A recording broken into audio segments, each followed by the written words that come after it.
Who talks about Armada 2.0, I swear to God I will come for you. Saying that they are surprise mechanics, and people love surprises. To get a Baneblade, the plastic Baneblade, to sell in the store at ROE Games, 19 Park Lane, Havelock. Come by, see us. Aoski here, and this is By the Numbers. This week we're going to be going over character creation for Wrath and Glory. My name is Keith, or you can call me ArmorBoy21. That's my gaming deck. Today we're going to go over D&D. Oh, hello there. Your armor, sir? Boom! You take 7 points of damage. Alright guys, we're rocking out really hard tonight. So what we got going on is Grease. There will be swearing and or shenanigans of the adult nature.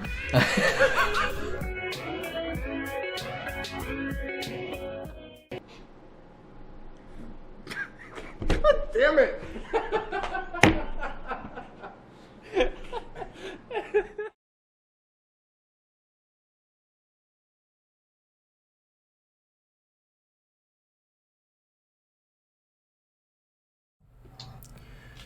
Good evening, everyone, and welcome to another edition of Gamer Interrupted. My name is AJ East Coast, and we have a lot to talk about tonight, so I think we should just get right back in it. Tonight I have a couple guests with us. We have the returning Griffin, who's back from break, our new interviewer. We also have the Orlando Wizard, Mr. Dr. Robert Lupo, who came with us previously on interview. How are you guys tonight, guys? Doing good. Good to be back, JJ. Hey, welcome back, man. How was your vacation? Oh, it was outstanding. I couldn't ask for a better time. All right. Dr. Lupo, welcome back. How are you? Doing great. So, just hoping that we start cooling off here in Florida. It's hot as hell out there. That's right. I can't handle it. And the thunderstorms. The thunderstorms keep coming every night. Yeah, but I like those. So, Dr. Rob, we had you on previous before, and you gave us that, that all those awesome game design insights, and we learned about your career and all those things. Tonight, we wanted to have you on a little differently as part of the show, as one of our commentators, as a fan, as a consumer. Because at the end of the day, we all may design games, we all may work on in the industry, but at the same time, we still love games and we still play games. Oh yeah. Well, tonight with that, I think we should get right into it. Want to talk about our first topic tonight, Griffin? So we're going to be talking about Mario Smash Brothers. They're going to be doing a battle royale for 135 players, I do believe. I think this is a pretty cool insight. Super Smash Bros. Has always been a high-ranking game among players. I myself, like I said before, I'm not that big of a Nintendo fan. I did dabble in Smash Bros. I cannot play that game for shit, though. I will always get my ass kicked in it, and that is a guaranteed that. Well, I mean, with this new Battle Royale that they're doing with Super Mario 35 for the anniversary edition and everything like that, it looks like they're kind of, throwing in that Super Smash Brothers mechanics, but also a little bit more with the Battle Royale, trying to definitely please the masses right now with the popularity between Battle Royale. Would you agree with me, Dr. Rob? Yeah, something that's a little bit ironic is I was at GDC when they were releasing Super Smash Brothers. So we got to play with it I think it was prior to the actual release, and all the volunteers. We were just like in one big room, everybody taking turns playing that game. I'm with Griff. I can't play it for shit. I get my ass beat. I love it. It's a great game, and the battle royale process I think is going to be just spectacular. I'm excited to see what Nintendo can do.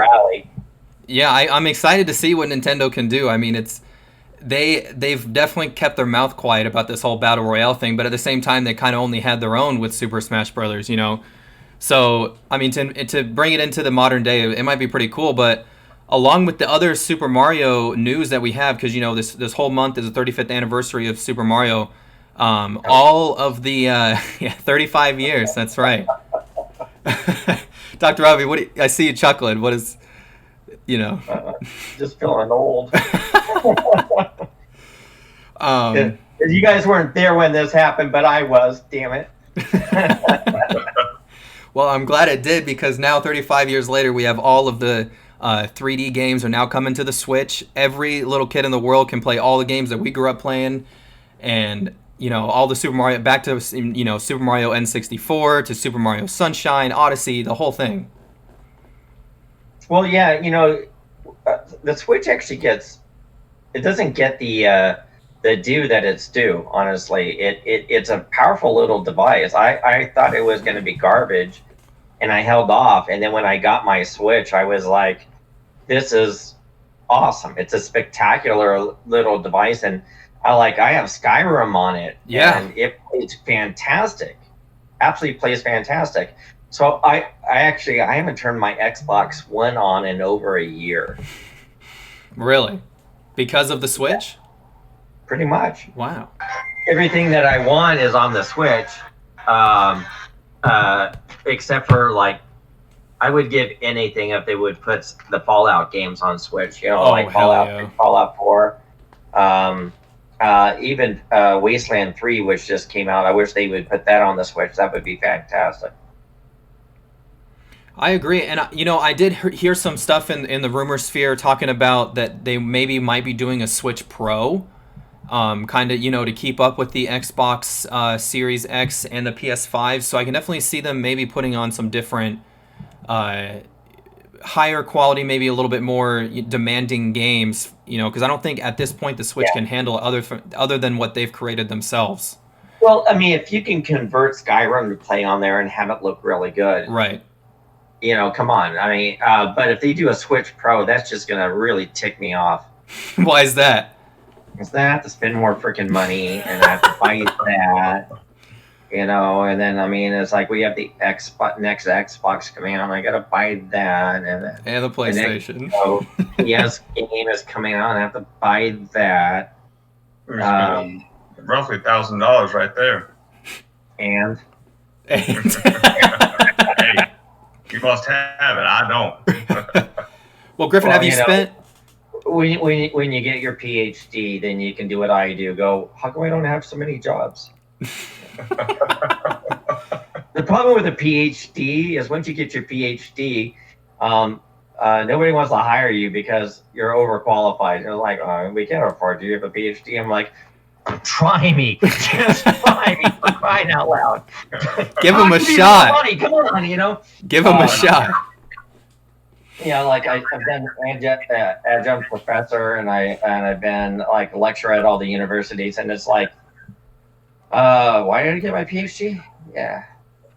With a master's, you can go anywhere in the world, get a PhD, and it's like, oh, you teach, right?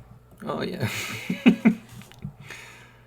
Well, Dr. Rob, we really love everything that you do. And for those of you that, who are wondering a little bit more about Dr. Rob's career, you can definitely check out the interview that myself and Mario did with him and all that. But I also hate to be the bearer of bad news. Unfortunately, the Super Mario 35 is not going to be ready on time. It looks like we're going to be pushed a little bit into October because of coronavirus. But, I was trying to explain that to one of my friends today.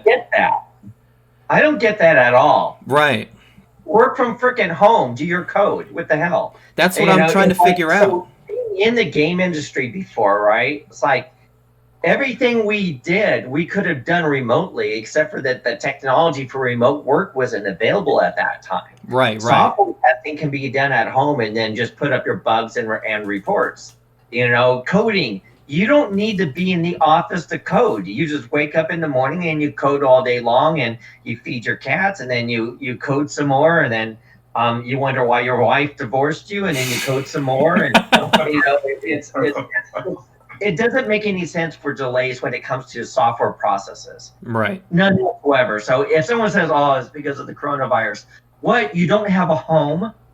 You don't have internet access? Of course you do. You're a freaking gamer. Like if you work in the game industry, you have your internet, you have a PC. Most places give you laptops anyhow to work on. If not, your gaming PC at home is more than powerful, and you just get a RSA token for your VPN to go into work.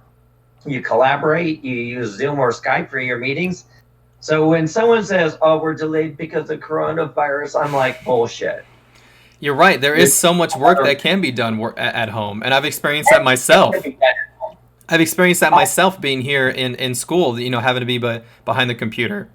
A lot of the times, I haven't worked in an office for 10 years. Wow. At least 10 years, maybe longer. Okay, so it's like everything you do, unless you were, I mean, it's like I was because my specialty is in cybersecurity. I traveled to client sites and I meet my salespeople at the client sites, and I was, a sales engineer for a lot of different companies dealing with cybersecurity and different products. Or I was a cybersecurity architect, and I go to client sites and help them design and facilitate new security structures and procedures to help secure their overall infrastructure. But I work from home. I work remotely. Most of my stuff. I mean, I can't tell you how many times I've had a jacket, a tie, and a shirt, and then wearing pajamas from the waist down. It's like, he's giving away the secrets. Giving away the secrets. That does come like a life.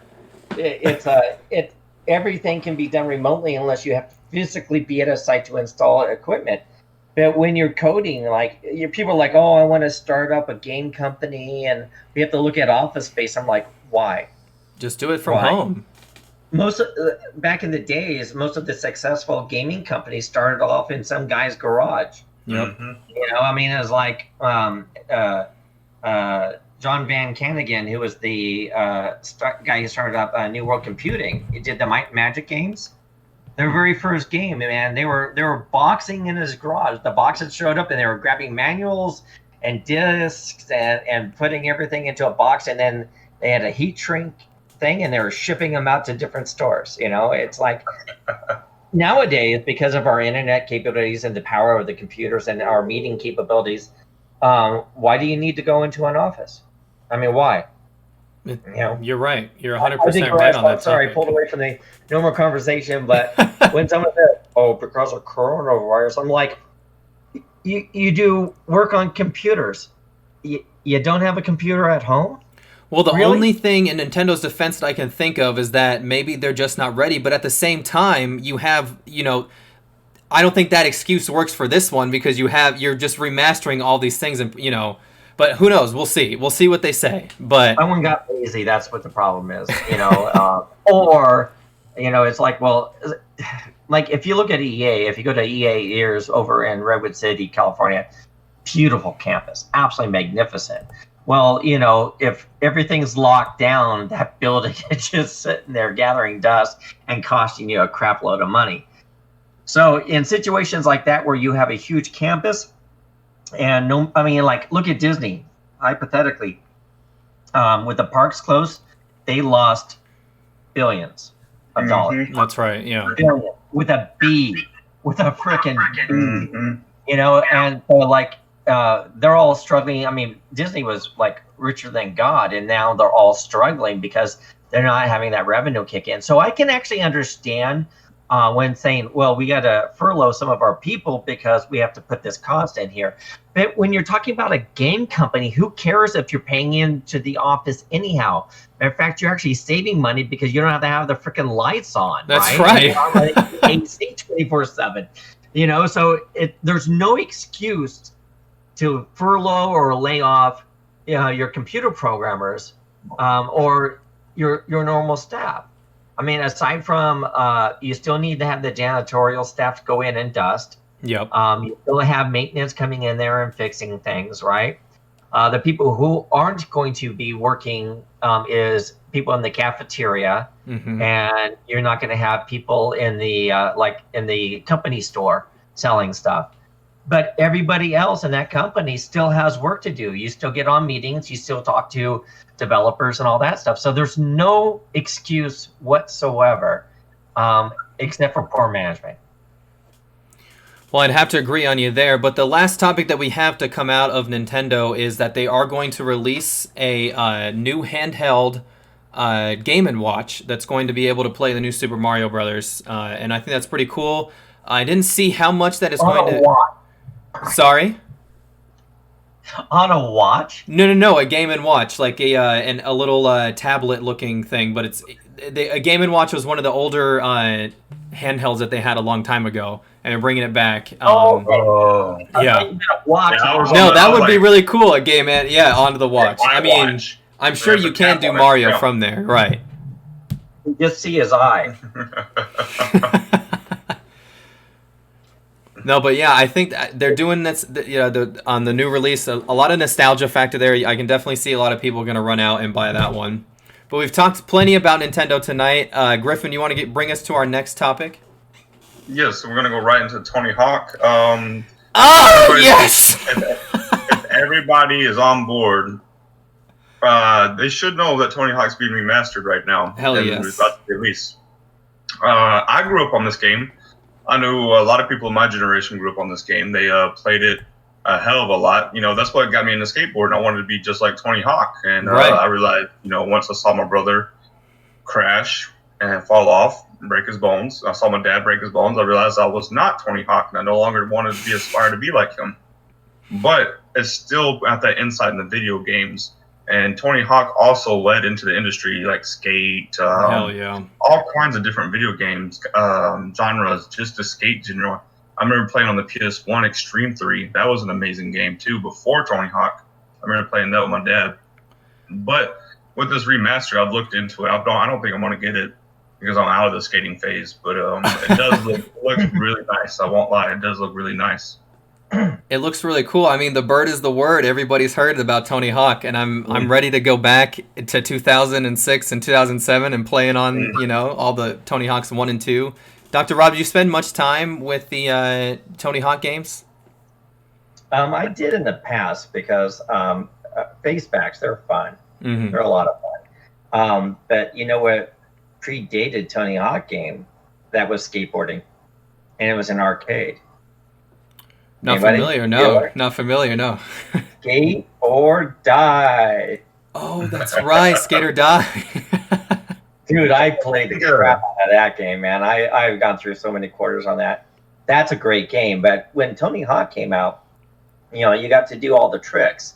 Mm-hmm. So what was cool about that, and in my opinion, that helped really keep skateboarding alive in the trick functions, because people were like, I can do this on the game, and I want to go out there and do it outside. Mm-hmm. I mean, I was a skateboarder and a surfer when I grew up in Santa Barbara, California. So, back then, skateboarding was really kind of kicking off. I never got great at it, but I used my skateboard to pretty much get away around everywhere I wanted to go. And I would carry my surfboard on my skateboard. So I would go out to the beach, and I would bring my, boy, don't do that. I'm telling you, man, because, oh my God, I can't even tell you the accidents and how I screwed up my surfboard and how many people I've taken out. Oh my God. Oh my God, it's horrible. Nobody's seriously injured but me. And then, of course, while you're surfing, some freaking bonehead steals your skateboard, and then you have to walk home.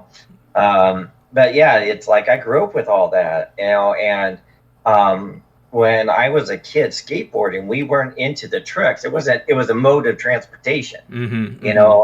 and I would go out on a date and we would ride my skateboard together. We go two up on my board.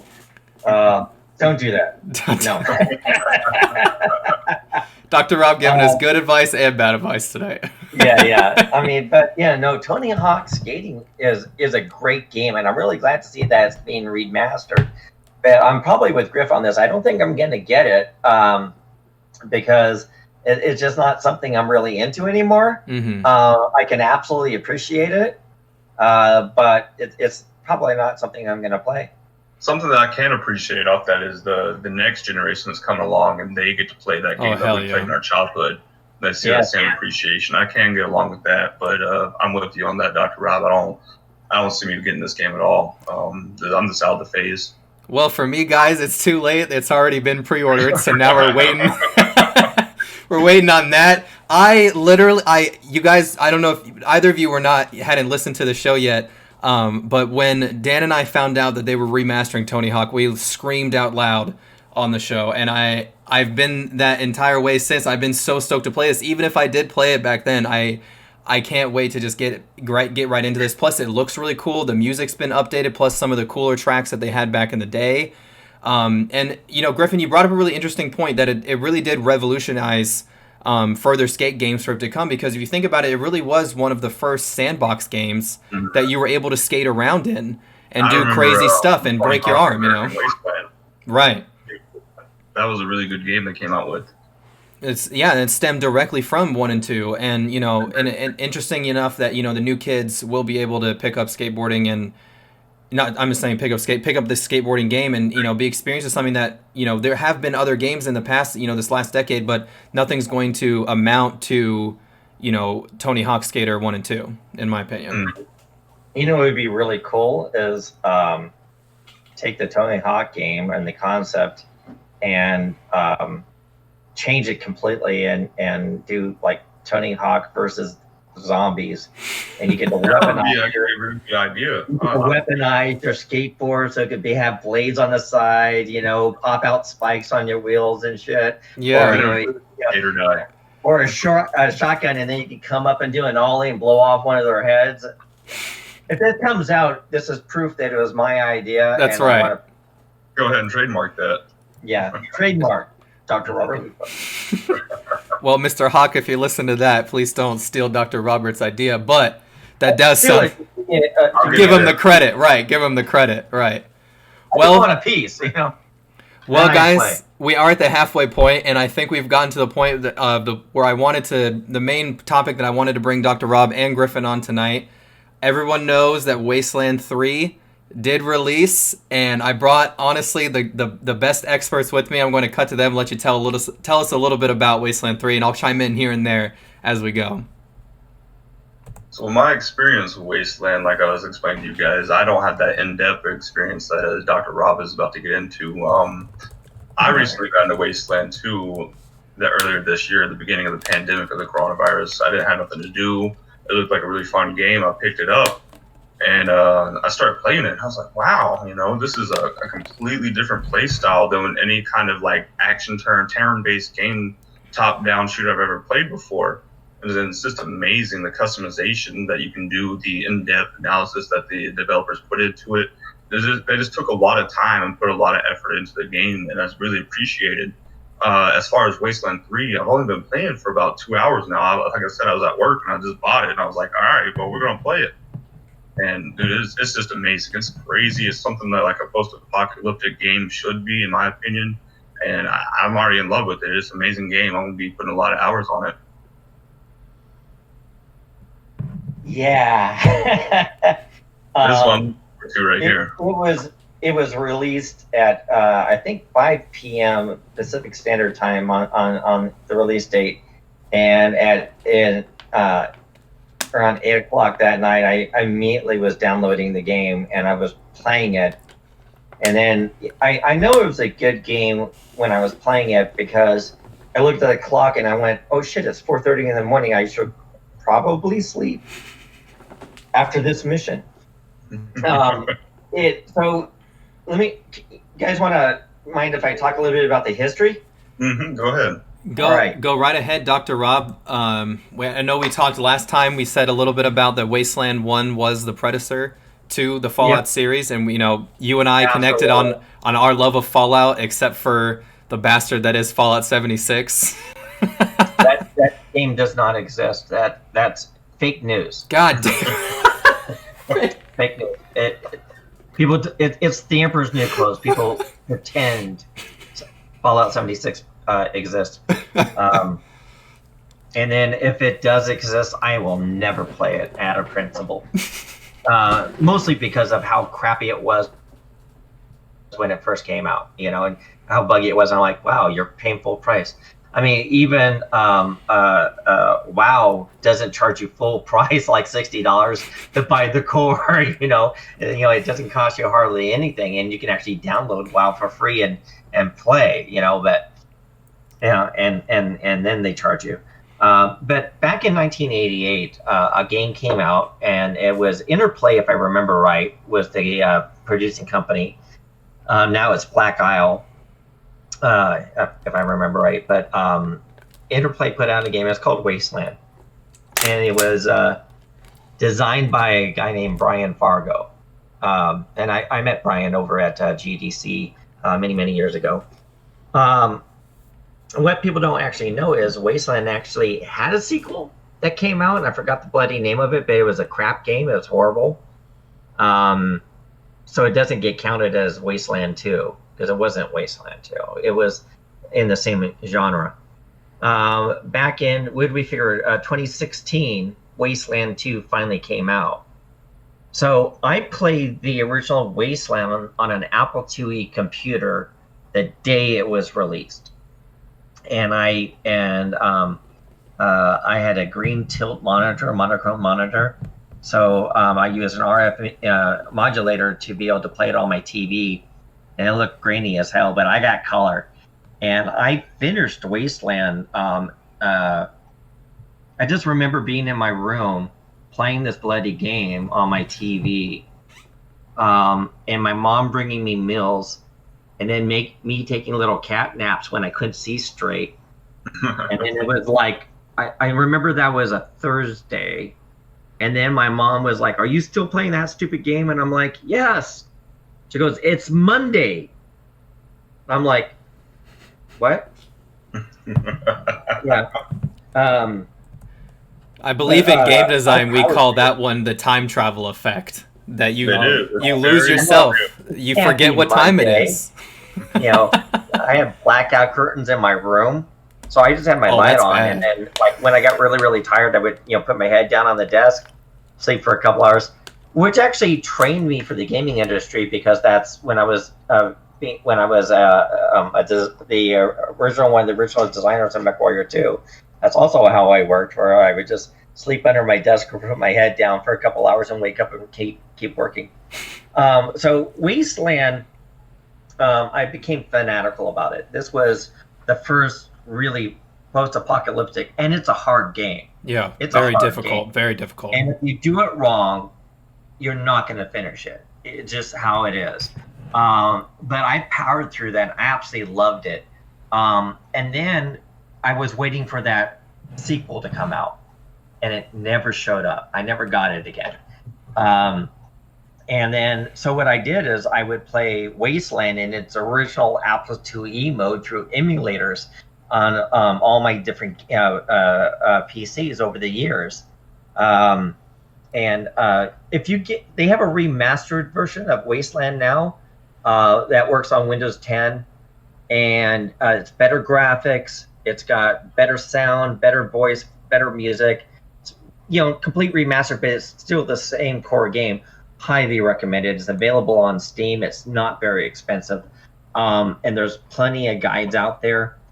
But one thing that you guys should know that was really, really cool back then, they did this with Wasteland, and they did this with the Bard's Tale games. Are you guys familiar with Bard's Tale? I am, yes. All right. So, Bard's Tale 1 through 4 or whatever it was. Mm-hmm. I played all of them. But like the fourth one myself. Huh? I like the fourth one myself. Yeah, me too, actually. And in fact, I just backed the latest one on Kickstarter, and I backed Wasteland 2 on Kickstarter when I found out Brian Fargo was putting it out. But what's cool about the hint books back there is the booklet was written in story form. So it was from the point of view of one of the characters. That is so cool. And it would walk you through all the missions and all the situations. Like, oh man, we were down in downtown Las Vegas, and then we saw the Scorpitron out there, and we almost pissed ourselves or some shit like that. And it's like, so what we did is like we knew we weren't powerful enough, so we avoided them and we went down south. And it's like there was a lot of trouble over here, so we're using the sewer systems to go from one shop to the other. It was freaking amazing. Incredible narrative. It's like you want to just read it for the enjoyment of reading it. Right. Well, it's interesting that you bring that point up because video games now, especially physical copies, they don't come with shit. And if they do, you have the limited edition. It's usually like a nice piece of paper that says the name of the game on it. Like, I remember games used to come with really cool stuff like maps and guidebooks and trading cards, and They don't come with anything anymore. It's just a blank disc, and I mean a I blank think box. the last thing that I remember coming with was the GTA pre-order. My buddy bought it. The one I play with all the time. He bought it. It came with the map of Los Santos. I do remember that. Yeah. I think that's the last time I saw something come with the actual video game disc that was actually worthwhile. Yeah. So, if you can find the original hint books, manuals for Bard's Tale and Wasteland, check them out and just read them. And they still work with the games today. But we had to wait something almost 30 years for a sequel because it came out in '88, and then Wasteland 2 came out in 2016.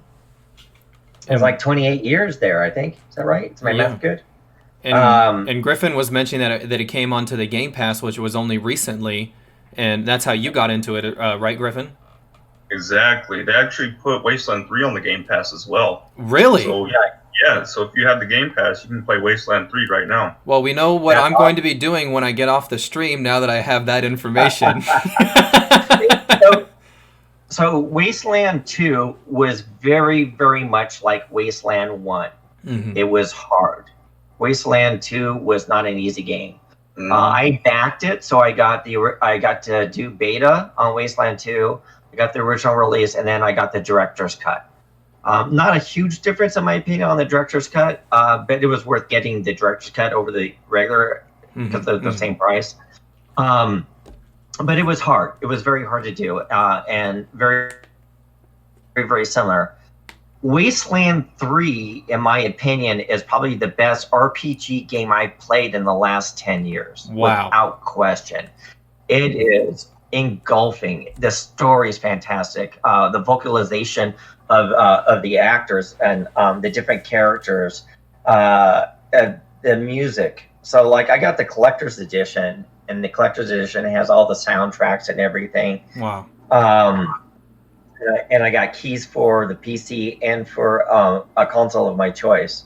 Could you guys give us a little bit of information on the gameplay and how the day-to-day works for people that aren't really too familiar with Wasteland? I'm sorry, say that one more time. Could you give us a little breakdown on how the gameplay works, like what the player would be doing in the game for those that aren't really too familiar with the previous Wasteland games? You want to take a shot at this and I'll kick in, or do you want me to do it? So, like I said, I've only played for about 2 hours. I'm just the rookie here. You can put it in with the professional expertise on there. For about 2 hours, I played it. So, originally, when you have a top-down shooter that's turn-based, you just go in there and you fight, and then you just take turns shooting at each other or battling each other. But with the Wasteland 3, I'm gonna talk about the battle phases. Wasteland 3 is XCOM. If you've ever played XCOM, it's very. It is. Yeah. So, with that, you have to be able to be strategically, you have to be aware of what you're doing. You have to be behind cover. You have to figure out, where you need to be. You have to revive your teammates if they go down. You take turns. Yeah, you take turns. The enemy takes their turn, you take your turn. But during your turn, you can do so much. You have so much possibilities and capabilities of what you want to do.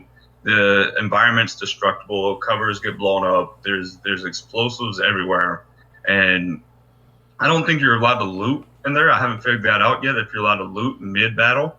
Yes, you are. After the battles, you can absolutely loot in the middle of the battle. You can? Okay, so I haven't tried that yet. You get all based off action points. So, can I give someone advice right now? Go ahead. Condition on your attributes. Mm-hmm. Put stuff in condition. It's the very top one, because the more you put into that, more action points you have, the more you can do during battle. I learned that the hard way. Yeah, I learned that in Wasteland 2 when I was only allowed to move 2 spaces. And you're like, God damn it. The game is spectacular. You're right. You can do just so much during your combat phase. You can also customize your weapons. You can customize your armor. You have things that you can wear that help with your attributes. There's books that you can find that gives you. They're like the bobbleheads in Fallout, where it gives you a permanent on, but not attributes, but things that you do in your skill sets.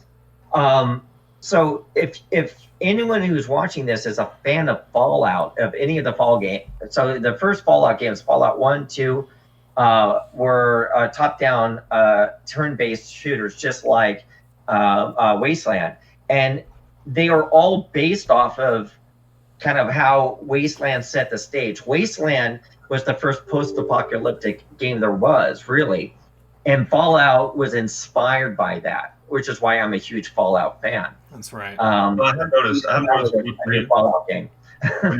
when you play Fallout and you play Wasteland, you can see how that they intermingle a lot. Absolutely, because Fallout 1 and 2 also had action points. That's right. You know, it was almost identical to Wasteland, and then it went first person shooter. So Fallout 3 of the Fallout games is my absolute favorite. I finished that countless times, literally countless times. And my disappointment with Fallout 4 was they changed how VATS goes. Because on console, I'm not good at first-person shooter, and I get motion sickness. So this was the first time I could play a first-person shooter and not get motion sickness. There was something about Fallout 3. Fallout 4, they changed it, and now I start getting woozy again, which really disappointed me, because when I found out Fallout 3 was going to be a first-person perspective, I wasn't sure I could play it. And then I was like, I've literally played it all day long and it doesn't affect me. But they did something with Fallout 4 where the animation base makes me woozy again.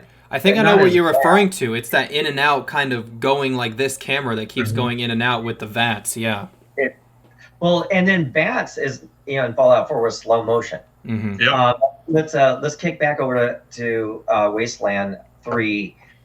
Wasteland 3 is getting spectacular scores across the board. Absolutely, the reviews are just amazing. There are bugs. It's a brand new game. I'm sorry. Right. It's going to happen. Like, I'll open up a door and the door will be closed, but I'll walk right through the door.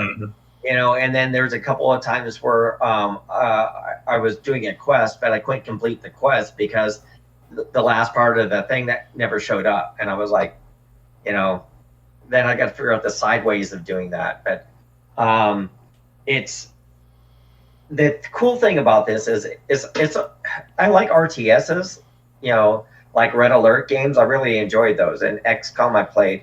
But like the Red Alert RTSs, I mean, you really have to think on your feet because everything's happening in real time. What I love about this is I have time for strategic attacks on the enemies. I can look at where my people are, and then on attack phase, it shows me in blue squares where I can move to and still attack, and then in orange squares if I just want to move in position. So, and then like if you have ground-based things, like I was attacking these poisonous frogs, but there I could actually climb up ladders and go up high. So I was in a better cover and I could shoot down at them. You should always have someone who's a specialized in medic.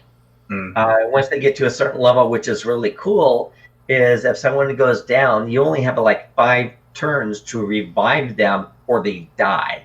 Yep, so I learned that the hard way. Huh? I learned that the hard way. Yep. So I always put like some of my best armor on my medic.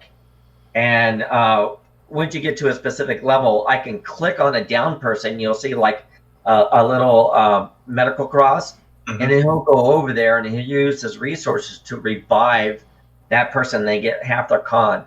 And then, so I always want him to be best protected. So he's got like the best armor on. And although he will have great weapon, I'm always putting stuff in there. And then, you have barter, and you have kiss ass, and you have hard ass.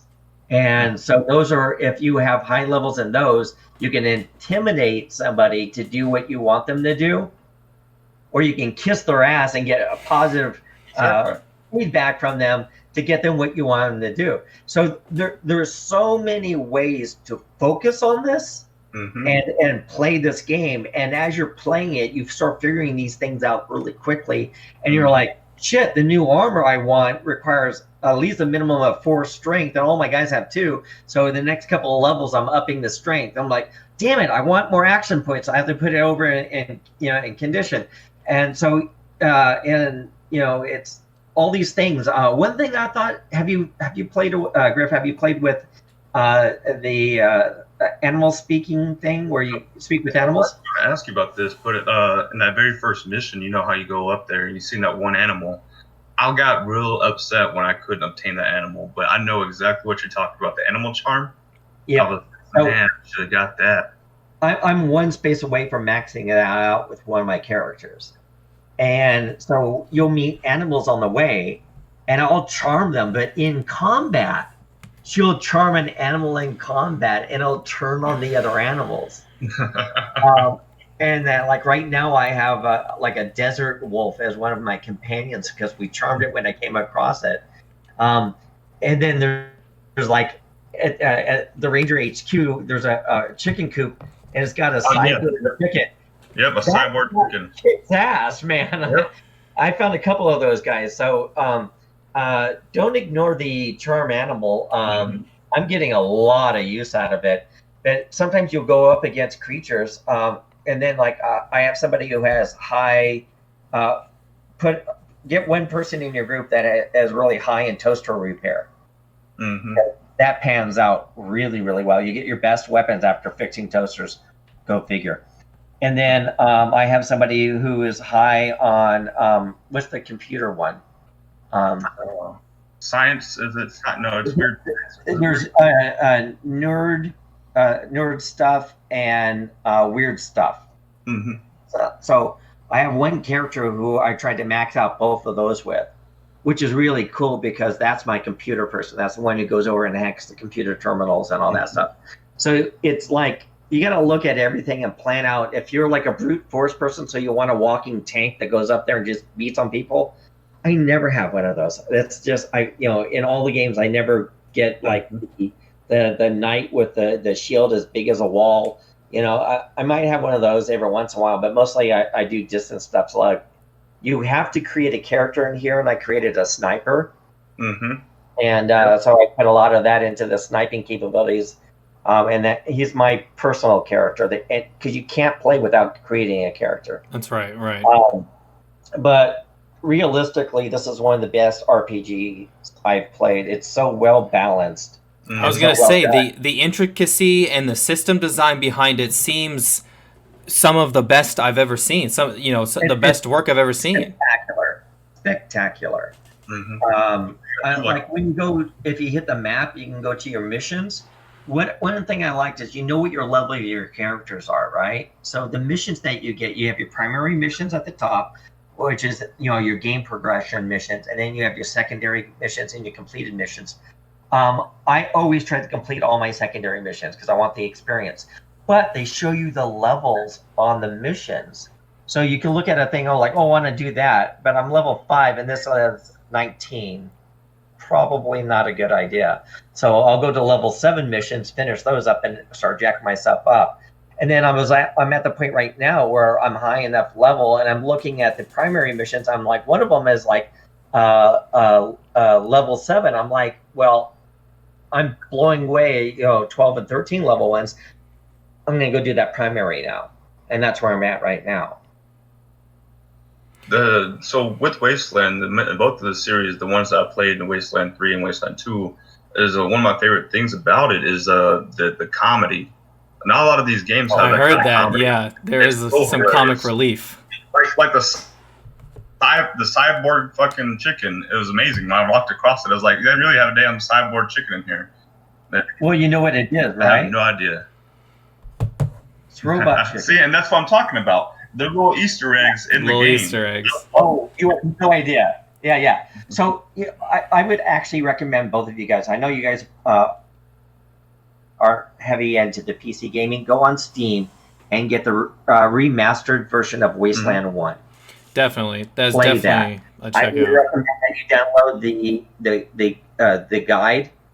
But if you want to see where all of this started from, was that one game. That's the first and since one. they've remastered it, you don't need to use like an Apple IIe emulator to play the crappy version.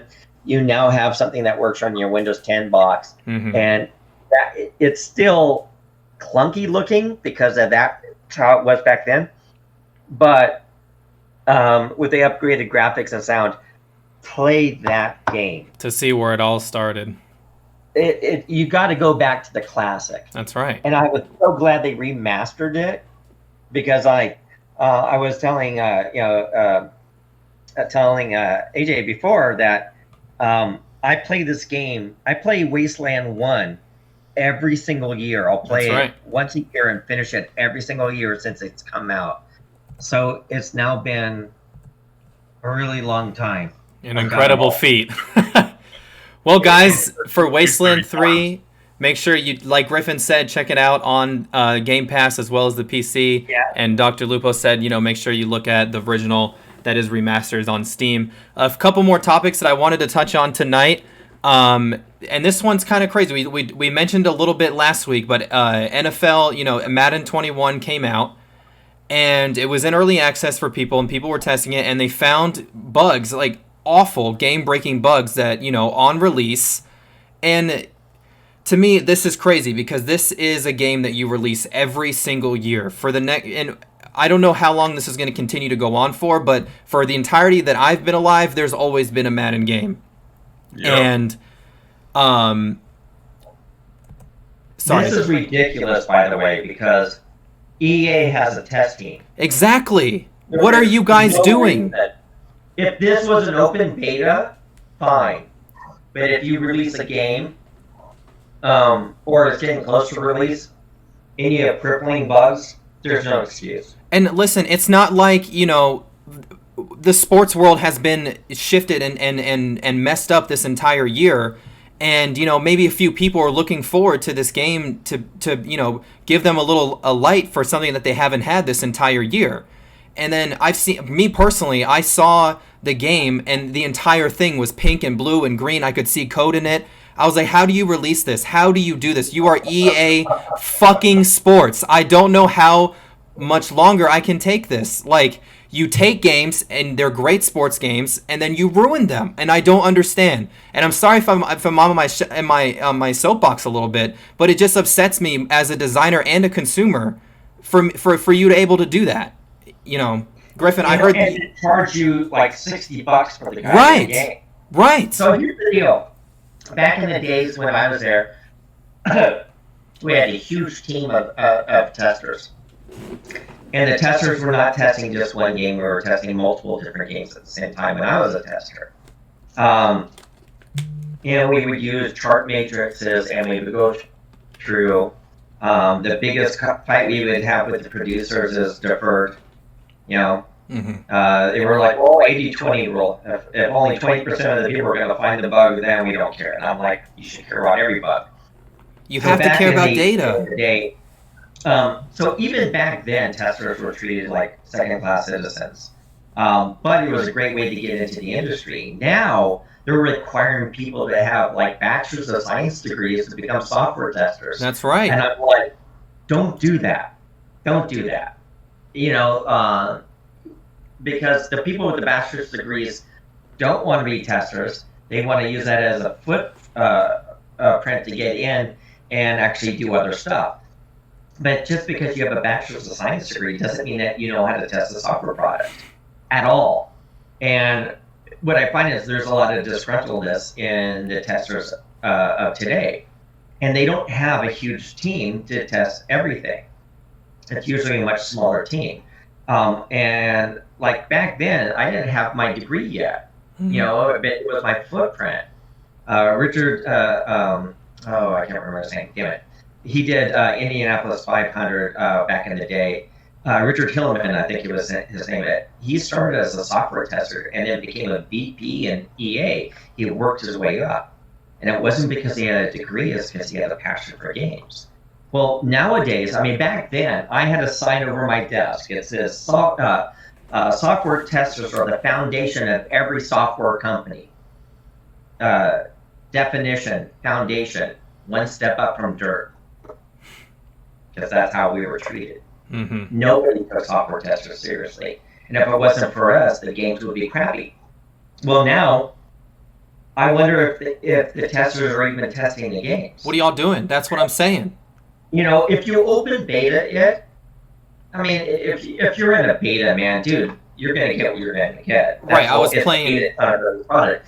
But when you release a product, like I bought this game years and years ago. It was back in the day when I was in the industry, and I bought this game and I was playing it, and I'm like, all right, I'm tired. I want to save my game and continue later, and I couldn't figure out how to save the game. I couldn't figure it out, and I was reading through the book over and over again. I'm like, what the hell, right? So I called up the company, and I'm like, I called support, because back then you called support for game hits, right? That's right. They had the Nintendo guys with the jackets and all that, and they answer the phone. They would charge you. That's it was right. a service. To your phone bill. To get game hits, which is stupid. One of these days, those are going to be myths. Those are going to be myths and legends to kids one day. Oh, don't tell funny stories like that. So I called up this company, and I'm like, I can't figure out how to save my game. They said, they forgot to put that feature in there. No.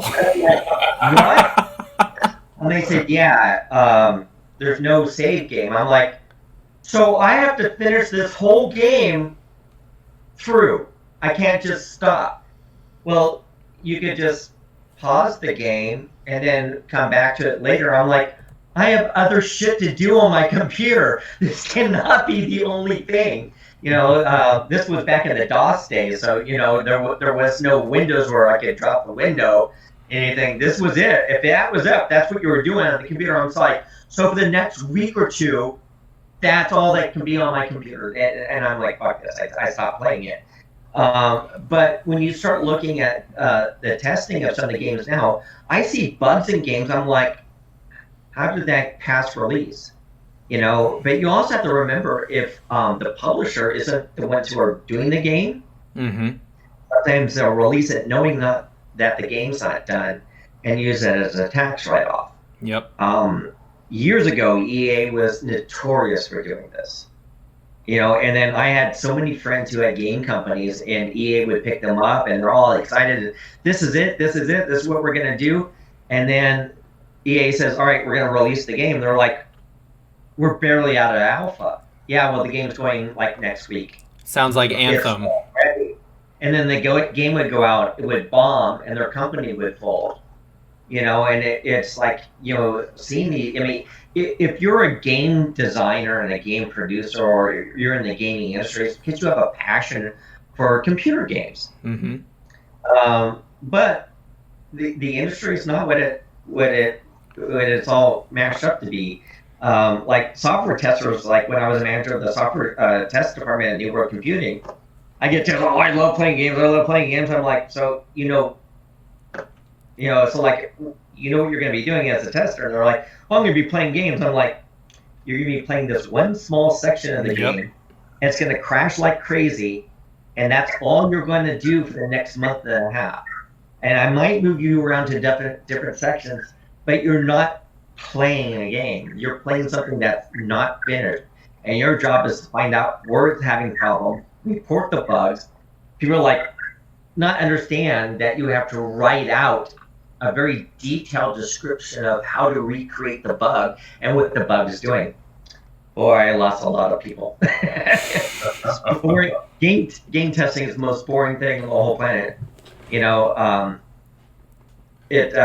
Anyone who's watching, if you're thinking about being a game tester, if you can do it, good for you, because you'll go in the industry and you'll do well. But it's really, it's like, buds for the Navy SEALs. Not everybody makes it through. It's not as hard as buds because you're not going to die, but sometimes you feel like you're going to die. Right. Well, and Griffin, it's hard. I saw, Griffin, you said that on Twitter and all over the rest of social media that fans are asking NFL to dump EA. Yeah, so they were doing that. I can't remember. I think they were trying to get 2K games to pick it back up. They were asking from EA. Wow. That's never gonna happen. Some tweet that I read that they posted the 2K5. I might be getting the studio wrong, but the 2K5 for that, I can't remember what the game was called, but it was back released in 2005. They wanted that, but what I think I read was that EA signed a deal with the NFL for the next 6 years and I think that's what I read last. I could be wrong about that. No, you are right. You are right. Yeah, they'll be doing that for 6 years. You know, the NFL can always pull out once that deal's up, but also I haven't read the contract, so I can't really speak. But chances are that if EA isn't representing them at the quality level that they expect, they can maybe sue for breach of contract and push it off to somebody else. That's very true. A similar thing happened over at WWE, and that brings me to my final topic for tonight. WWE decided to ditch their simulation stuff, and they went with a cartoon fighting game called WWE Battlegrounds. And for those of you that don't follow the wrestling community or follow the wrestling thing, the last time that we got a decent wrestling game from WWE was 2K19, which released in October of 2018. And they then released 2020, which was also a game that had game-breaking, you couldn't even play the game. They had one girl, she walked directly into the ring and fought like this the entire time with her hands above her head. Or, they had things like referees losing their arms and not being able to pin people, and that was a shit show. So they got rid of that, and then, we wait this entire year that maybe we're going to get another wrestling game. Nope, still nothing. I understand AEW is working on theirs, but they've only been around an entire year. WWE's been around for forever. So now they say, okay, we're going to come up with another video game, and it's a cartoon game that you get to throw John Cena into an alligator, because that's what all fans want to play right now.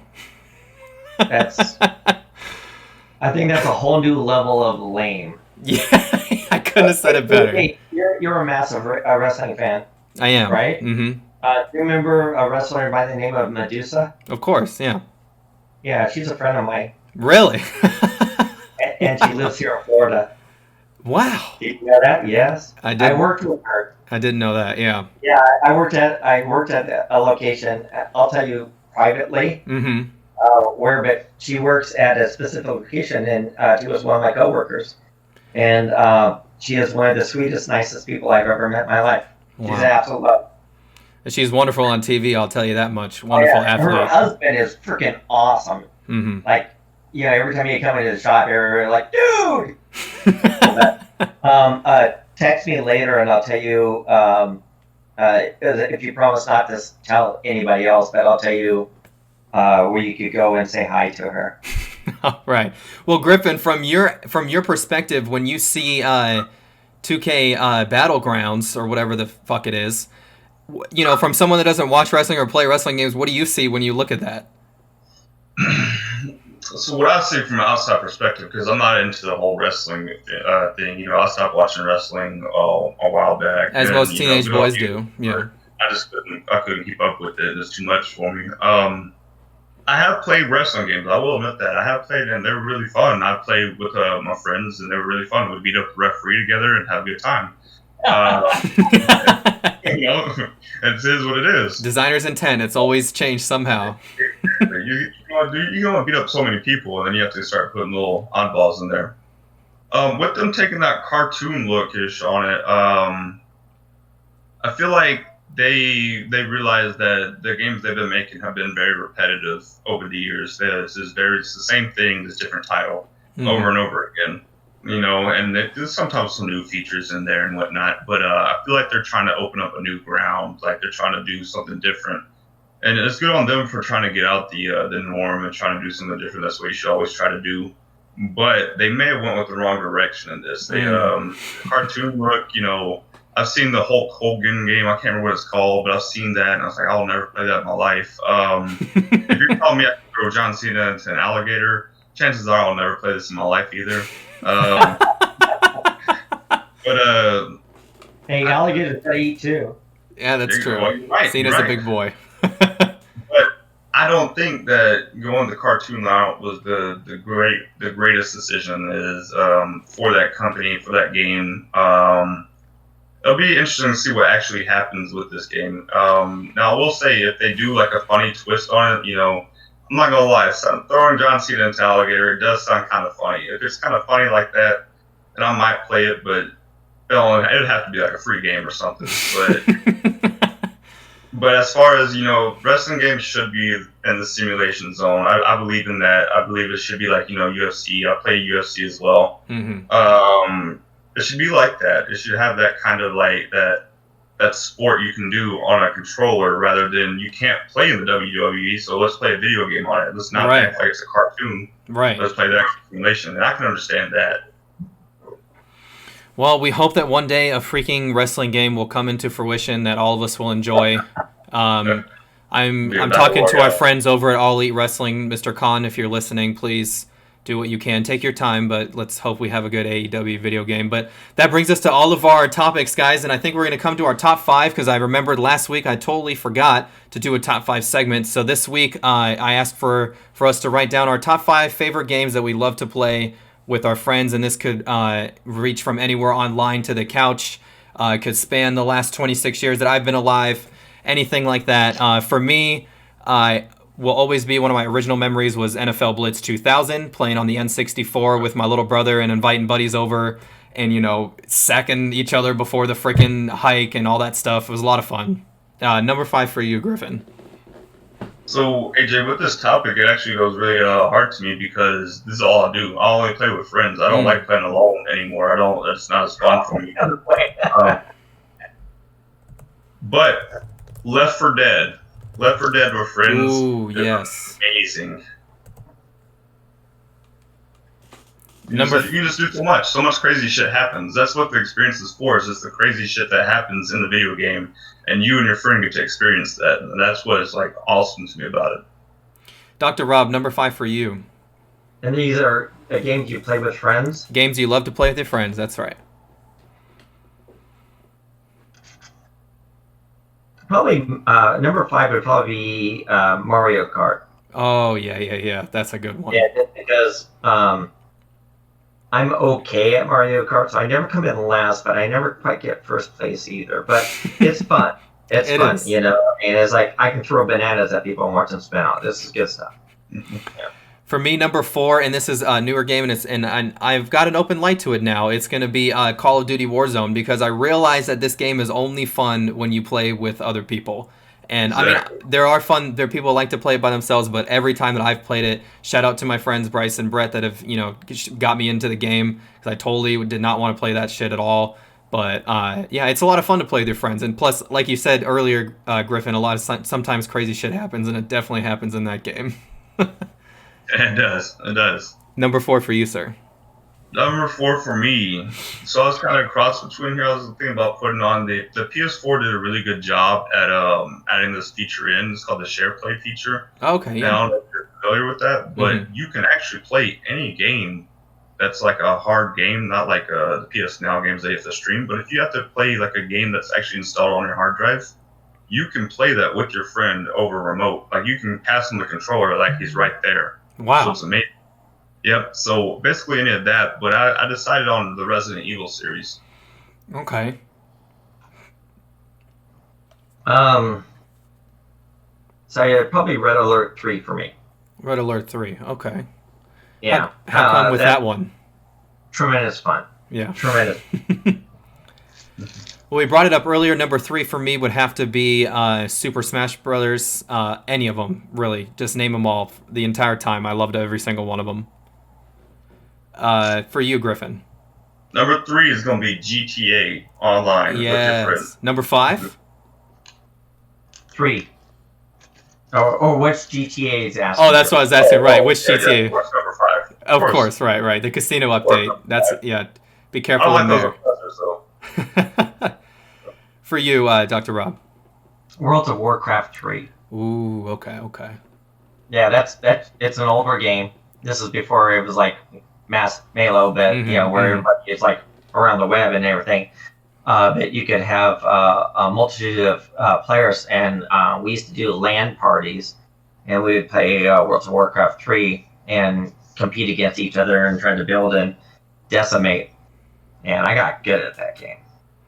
My number 2, my favorite one to play would have to be FIFA. Any of the FIFA series. I love either playing online or playing with people in the house, anything like that. You, Griffin?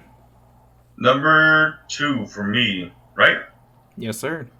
That'll be Battlefield. Any of the Battlefields, particularly Battlefield 3. That was the best one for me because it's just so fun. You just like it's kind of like Warzone. You can just do so much crazy shit on it, and the possibilities are endless. You can crash jets into people, run people over in tanks. It's just amazing to me.